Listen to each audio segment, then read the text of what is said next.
2 verse 14 mo ni karon. But thank God,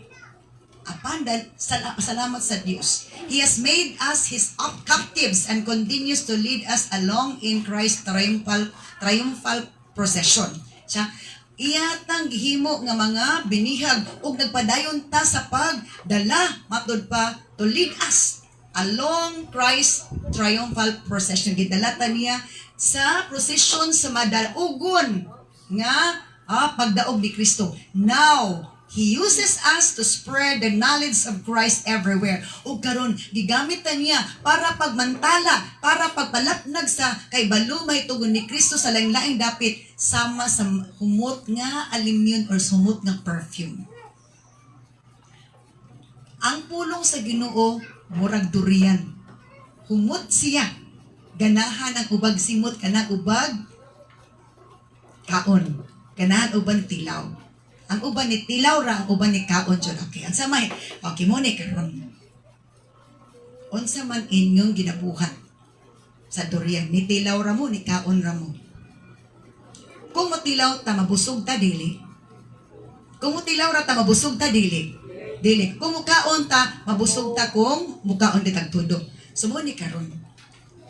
Kung igo ra ta ni tilaw sa pulong sinudi kita mabusog kay di ta mabusog di ta mahimsog.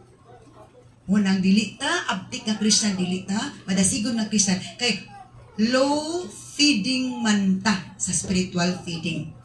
Dili enough ang atong spiritual feeding. Kay ni tilaw-tilaw ra man ta, wa man jud ta ni kaon. Unsa man ka mangluluto, kung cook ka or chef, di gid ka pwede mo kaon, igo ra gid ka mo tilaw. Na feeling daghan kay feeling shift in terms of spiritual feeding. Pulos mga shift. Kada bang shift ba nga tiglutog pagkaon, tigluto sa karinderya ta sa restaurant, fast food. So, sa to, now He uses us to spread the knowledge of Christ everywhere like a sweet perfume. Sama sa humot nga alimyon, humot nga perfume ang pag-spread sa gospel ni Christ Jesus sa malayo-layong lugar. Pero pagkasunod ana tanaw na to. Ay negative ani. Our lives are as Christ-like fragrance rising up to God. Ang atong kinabuhi karon sama na kahumot sa humot ni Kristo nga nangalimyon at paingon si Dios. Kaysa to, ang taong nahugasan na ilinduan, humot na, baho pa. Humot na. Ang atong kinabuhi kuno, sama na kahumot ni Kristo, rising up to God, nangalisngaw na at bagas humot na. But this fragrance is perceived differently by those who are being saved and by those who are perishing. Apan kining kahumot nato, lahi kini sa pang kuna-kuna adtong matud pa sa nangaluwas ug adtong mga saag perishing. Unsa man daw kuno? Let's next verse 16. To those who are perishing, para sa mga kangalaglag, perishing. To those who are perishing, we are like dreadful smell of death and doom. Para sa mga taong mga laglag, iya sa kaaway maglangalaglag. Kita kuno nga Christian, mura kuno tagbahog patay. Muna sa to, para sa uban, ang durian baho kay sanan. Ang Bible, ang word bearer, ang durian, baho kuno kay sanan. Para sa mga laglagunon, we are a dreadful smell of death and doom. Mura kuno tag bahog patay. But to those who are being saved, apan atong nangaluwas na, we are life-giving perfume.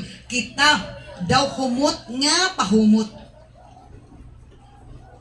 Gusto sila magbalik-balik. Di ba kanang pahumot pirmi mo i-spray. Pabalik-balik ko na ka. Nakatay ba kung Bible study?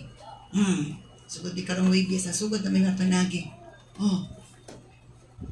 Di ko sa mo balik. Di ko gusto mo balik. Gusto mo balik. Sa to, para sa mga naluwas, para sa mga dilagunan, para sa mga wala na disig, para sa kasabot, unsa ka importante ang pulong sa Ginoo, unsa kalami ang durian. Mura kuno tag humot, life-giving perfume. Pero para sa uban, baho tang patay. Muna di sa ganan, hawa mo diri kay di maganas og baho, di maganas og presensya, di maganas og naong. So kung ganahan ang tao sa Word of God, Kanan ang tao sa gidala sa word of God, congratulations, dili espiritu siyawa ang naanin na anak.